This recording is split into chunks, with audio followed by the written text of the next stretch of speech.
writers such as Alberto Chimal, Beth, Jose Luis Zarate, and to a number of younger writers born between the mid-70s and mid-80s, and who've been influenced by this early generation. So they include Edgar Omar Aviles, Gabriela Damian, Karen Chasek, Fernando Escuilca, Edith, and many more. In 2010, Bev, which is the name of Bernardo Fernandez, edited an anthology called Los Viajeros, 25 Years of Mexican Science Fiction, which marked a breaking point for this movement. And many of these writers have begun to win national awards and to publish at major publishing houses. Excuse me. So when one thinks of Mexican literature, speculative fiction is not the first thing that normally comes to mind. Despite the long history of experiments in sci-fi, fantasy and horror in Mexico and elsewhere in Latin America. Yet, in Mexico, in 1775, appears what has been now termed the first science fiction text in the Americas, and probably one of the craziest names, if you can make it out, the longest names, early text. I'll give you a brief moment to read that. Which was written by Manuel Antonio de Rivas, who was actually tried for heresy.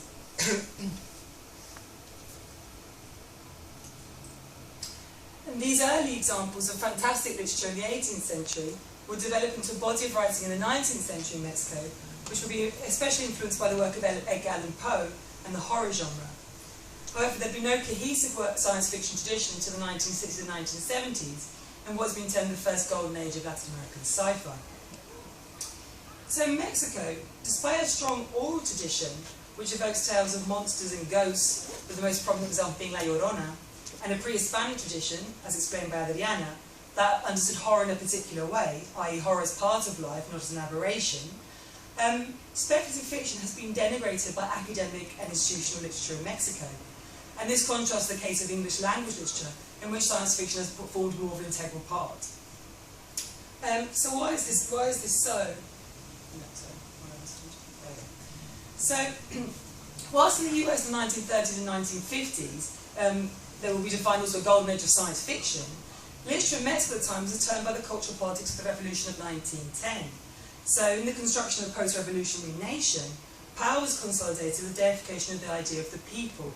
And the government supported works that spoke of the social tribulations and everyday life of the poor, and what's been termed the novel of the revolution, also Adriana referred to in Los de Abajo.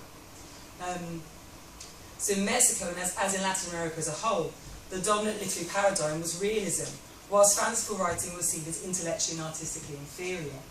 So you can see the quote here. Mexican literature was characterised by predilection for stark realism that followed upon the protracted violence and social upheaval of the Mexican Revolution.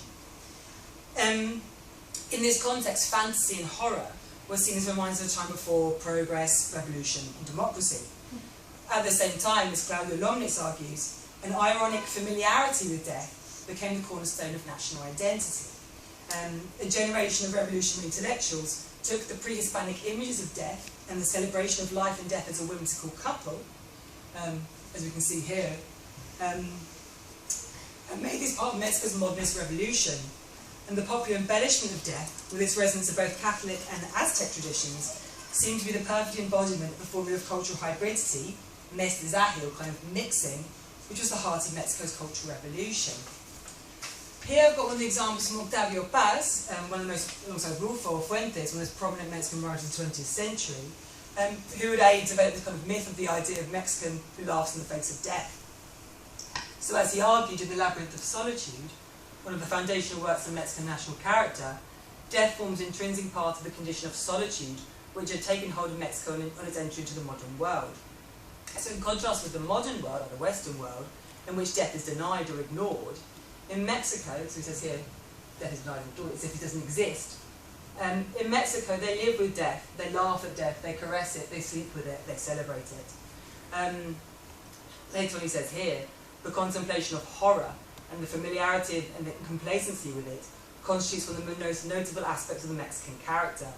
These are habits inherited from the Spanish and indigenous traditions and inseparable from our being. Our cult of death is a cult of life and is a yearning for death.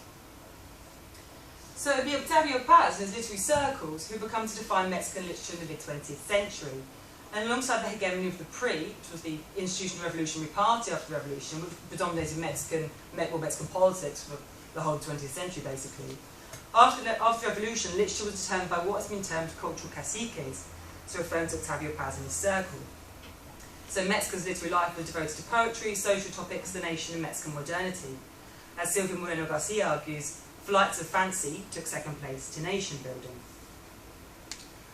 However, so what I'm explaining here comes from the critique from these writers, which I'll later go on to show. So one of the lead, Alberto Chimal, is kind of his argument about Mexican literature in the 20th century. So, moreover, despite the fact that speculative fiction is interwoven into Mexico's literary history, it's often been tarnished as something foreign. So sci-fi or speculative fiction is often considered to speak English and can only be weakly imitated in other languages. So in Alberto Chimal's introduction to our project, he explores the problems surrounding the discourse of the fantastic in Mexico, and specifically the difficulty of the word fantasy in Spanish, which has come to be associated with writers who work in English, and whose novels include magicians, elves and dragons, for example Harry Potter or Tolkien. And this is further problematized by the importance of one subgenre, which did supposedly originate in Latin America, so-called magical realism. As Chimal argues, even authors such as Gabriel Garcia Marquez and Augusto Monterroso, who displayed a brilliant use of the fantastic in their work, they have constantly insisted, following the old cliché, that Latin American reality surpasses fiction, i.e. what can be imagined. As Monterroso explains here, a short while ago in Spain, they asked me to speak about Mexican fantastic literature. I have searched for examples of this in both public and private libraries and in my own, yet it barely exists. For here, the imagination dissolves against the background of real life, the everyday, which is like a dream within a dream. In Mexico, the magical, the fantastical, and the marvellous are always on the point of happening, and when they do happen, one only says, well, of course. The discourse of, or the kind of magical realism, kind of emphasises certain nationalistic concerns, and excludes other ways of imagining reality, and it kind of divorces the English fantasy with the Latin American literary fantastic, which often confused magical realism. Yet, within this tarnishing of speculative fiction genres as imitations of a foreign subgenre, as immature, infantile, escapist, we can find an important group of strange writers who cannot be assimilated into the traditional Mexican concept of literary history, and whose work engages with the discourse of the fantastic. So from the modernist Amado Nervo, to Ruffo's contemporary Francisco Tario, to many female experiments of the genre, such as Amparo Dávila and Guadalupe Dueñas.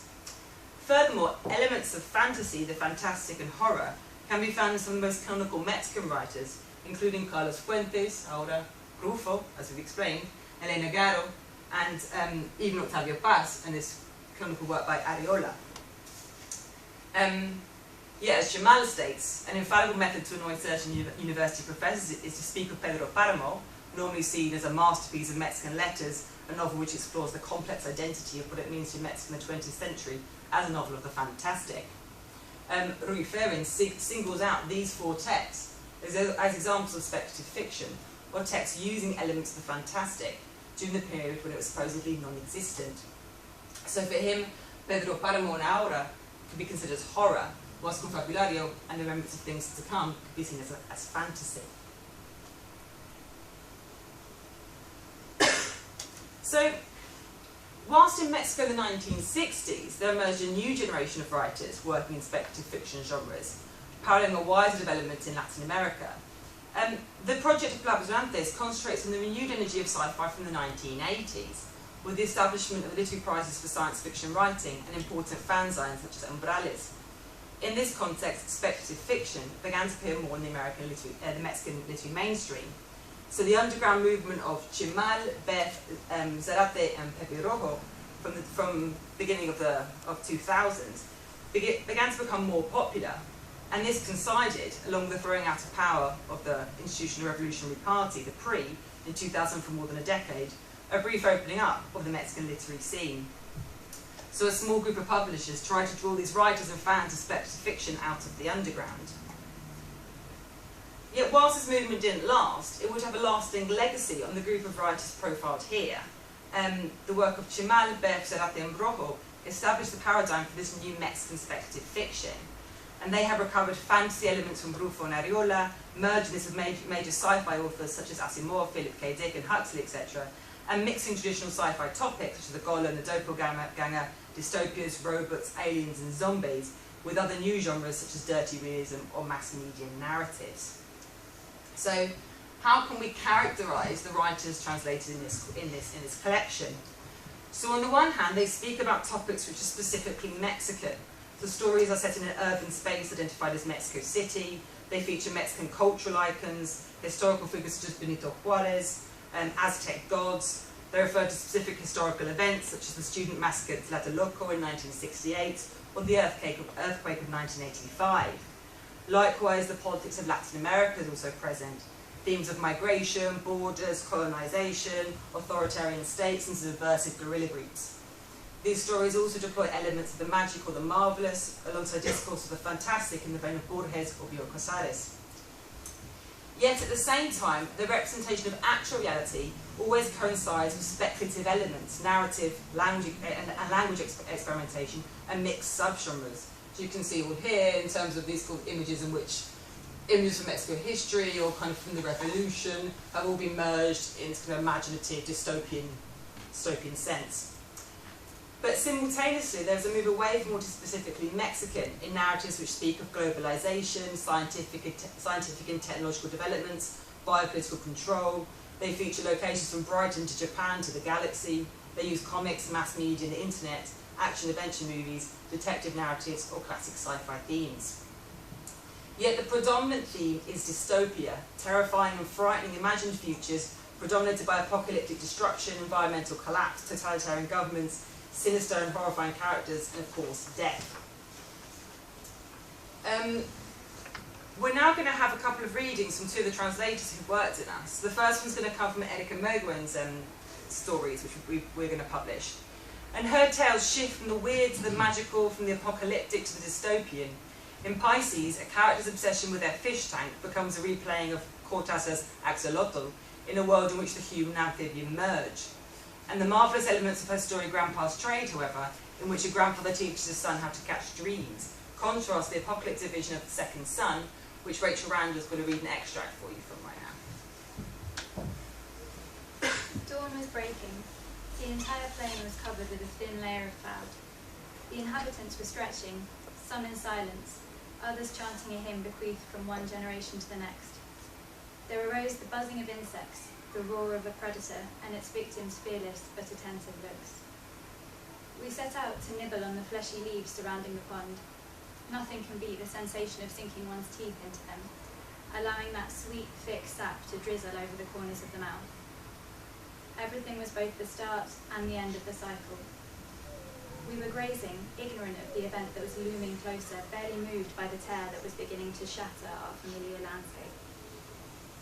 At first, the second sun hung timidly in the sky, barely a small luminous dot. As the days went by, it increased in size like a hungry creature that would devour something up there above. The second sun was different. During the night, it did not sleep, as though it hoped to overshadow the light of the moon. It had its victory. The last full moon never came, neither would it return in subsequent years. The red sun, like the mirror of a crater, became the forebear of the cataclysm. Some days before, a meteor shower forced us into prayer. Particles landed all around, on the ground, in the springs, one set light to the little wood of cycad trees. A whiff of sulphur floated in the atmosphere. At dawn, the early risers went to drink from the spring. Fish, mollusks, and small reptiles floated on its surface, their swollen stomachs on display. Those fragments were the solar whisper of a wider poisoning. The countdown began. Larger species emigrated to the north, the smaller ones to the mountainside. Some amphibians submerged themselves in the depths of the last few clean ponds. For many, there would be no possible refuge. The second sun began to cross the curve of the heavens, retreating towards the horizon. It collided against a distant coast. The flash of the explosion turned our old yellow sun pale. The temperature began to rise. A rain of large, dark, boiling droplets flayed our bodies. We ran, prisoners of terror. During the stampede, many fell from the cliffs. The youngsters were crushed under the feet of the specimens blinded by the first flash of light. In abandoned nests, eggs hatched to reveal lifeless embryos. Now the sky was an immense plain. We waited uselessly in the swamp, which hardly relieved our burnt skins. We rolled around in the sticky residue of what, days before, was a clear pool of trilobites. The heat began to melt our lungs. In the end, our only consolation was to surrender, to melt into that perishing humidity. We will await the passing of millions of years, the work of bacteria and earthly minerals, until the uncertain day on which a prophesied species opens up the belly of the earth and, under the yellow sun, discovers fossils of crania, jaws, humeri, and the shells of the empty eggs that transcribe our story. So, Mogren's envisioning of an apocalyptic future is paralleled in her story The Plague, in which a nameless bureaucrat narrates the closing of the borders of an uncontrollable metropolis, a dystopian imagining not far from real political reality. The salient topic of the Mexican border is likewise taken up in Jose Luis Errantes' story Fences, in which the US, after the submersion of Houston by a nuclear tide, replaced its border by a huge electric fence, a powerful fence, isolating the empire from the rest of the world. This exaggeration of actual political reality in dystopian stories of nightmarish futures is likewise seen in Beth's story, The Conquistador's Elastic Entrails, in which characters with names such as Rabindranath Jimenez and Cuitlahuac Kobayashi work for a company called Humacorp. In a story which we find as one of environmentalist sci-fi, Humacorp, after destroying the Earth, are seeking other planets rich in minerals for their extractivist policies, transferring the story of discovery, colonisation and conquest to an interplanetary one. Luckily, they're destroyed by aliens who rebel against the corporation. In Edgar Omar Aviles' story, Glowworm's Shining Sword, another dystopian future is imagined in which the totalitarian rule of the universal church is only opposed by the scientific guerrilla, who have proven that, and I quote, 1 in 5 of all humans do not exist and are imagined by the other 4. Indeed, it is in Morelia, city in Mexico, where people recognise true reality and they slowly go mad and die. And this dispute between an authoritarian state and a guerrilla group draws upon the political conflicts in Latin America in the 1970s. In Bernardo Escuinca's story, The Other Night of Tlatelolco, which is a reworking of Lena Poniatowska's famous testimonial work on the student massacre of 1968, the writer reimagines the rising up of students against authoritarian state and army forces, yet this time as robots, zombies, or the undead. And Elsa is going to read an extract of this story for us. His brain switched on like a TV. It was night, cold and raining, but in his new condition, those details were irrelevant. He might as well be in the desert, under an infernal sun, in 40-degree heat. Shadows and forms moved around him. Little by little, his eyes adjusted until they were able to focus and distinguish contours. He couldn't in fact see like a normal person. Had he had any notion of the life he just left behind, he would have thought things had the appearance of a black and white photograph. Nevertheless, there was one color he could see, and which stood out intensely: red. Moreover, he could smell it. It made him feel something that in the past he would have defined as being famished. And in the place where he was, there was a carpet of blood. He tried to move, but his brain waves hadn't connected yet with his stiffened muscles. The blood drew his attention, but also the movement, those things that came and went from his field of vision, and that of his own body, which he hadn't been able to control yet, because he was an 18-year-old newborn, so strong and so clumsy at the same time. He didn't notice, of course. There weren't any thoughts inside his head, only an energy, as dark and ancient as the first night of the earth, an energy made of ice and wind, the same that now reanimated his body, overcoming a lethargy that was supposed to be eternal. Just before his joints managed to coordinate themselves, allowing him to rise up like an automaton made of flesh and guts, something happened. An image emerging from the deepest recesses of his former consciousness appeared